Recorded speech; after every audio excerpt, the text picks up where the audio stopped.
Hello guys! Hello everyone! Welcome back to our vlog. It's me again, Mommy, MJ, and BBCC. So, ngayon ay gagala tayo sa park kasama si Daddy. So, habang ako'y naglalakad, syempre, bibidyohan natin tong mga bulaklak sa daan. Diba guys? Sobrang ganda. Tsaka, ang lamig ng panahon ngayon. So, nauna nga si Daddy at si Baby Sisi. Kasi naman guys, sobrang bagal kong maglakad. Kaya ganun.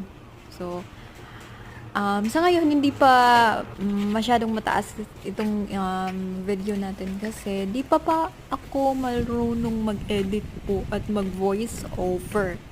Trying hard pa masyado sa moms nyo. So, ito lang muna yung video natin guys. So, hindi pa nag-follow sa akin, don't forget to follow me on my YouTube channel.